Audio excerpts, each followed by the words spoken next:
नासिक के कथित भोंदू बाबा अशोक खरात कांड ने महाराष्ट्र की राजनीति में एक भूचाल ला दिया है, जिसकी गूंज अब सत्ता के गलियारों से लेकर आम जनता तक सुनाई दे रही है। इस पूरे विवाद के बीच एक बड़ा राजनीतिक चेहरा भी विवादों में घिर गया है। एनसीपी नेता रूपाली चाकणकर।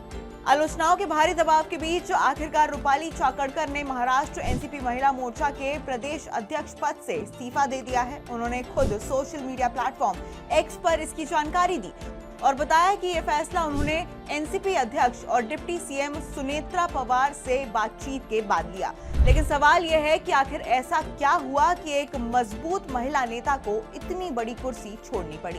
दरअसल ये पूरा मामला जुड़ा है अशोक खरात से, जो खुद को धार्मिक गुरु बताता था। लेकिन जैसे जैसे जांच आगे बढ़ रही है, वैसे वैसे उसके ऊपर लगे आरोप और ज्यादा गंभीर और शर्मनाक होते जा रहे हैं और यहीं से विवाद में एंट्री होती है रूपाली चाकणकर की। अब रूपाली का नाम इस मामले में इसलिए सामने आया क्योंकि वो अशोक खरात की संस्था श्री शिवनिका संस्था मिरगांव की सदस्य रही है।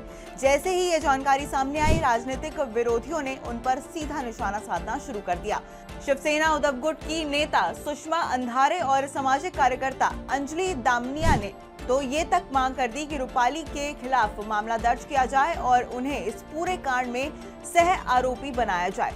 हालात ऐसे बन गए कि रूपाली को सफाई देनी पड़ी। उन्होंने अपने इस्तीफे में कहा कि उनका परिवार अशोक खरात को एक गुरु के रूप में मानता था और वो गुरु पूर्णिमा जैसे कार्यक्रमों में शामिल होते थे। हालांकि उन्होंने ये भी साफ किया कि उन्हें अशोक खरात के कथित अपराधों और गतिविधियों की कोई जानकारी नहीं थी। उन्होंने ये भी कहा कि वो चाहती हैं कि इस मामले की निष्पक्ष और पारदर्शी जांच हो, इसलिए उन्होंने ये इस्तीफा दिया है।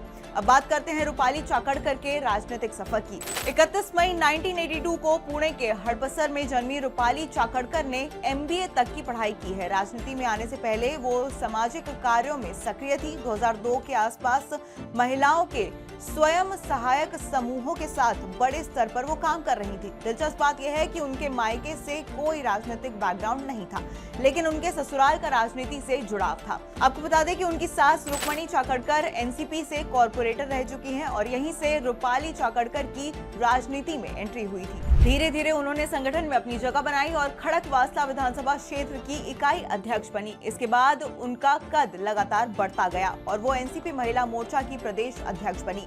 साथ ही उन्हें महिला आयोग की चेयरपर्सन जैसी महत्वपूर्ण जिम्मेदारियां भी मिली। लेकिन अब अशोक खरात कांड ने उनके पूरे राजनीतिक करियर पर बड़ा सवाल खड़ा कर दिया है। फिलहाल उन्होंने इस्तीफा देकर खुद को जांच से अलग रखने की कोशिश की है, लेकिन ये मामला अभी शांत होता नजर नहीं आ रहा है। अब देखना होगा कि जांच में आगे क्या खुलासे होते हैं और क्या ये मामला सिर्फ एक धर्मगुरु तक सीमित रहता है या इसके तार और भी बड़े राजनीतिक चेहरों तक पहुंचते हैं।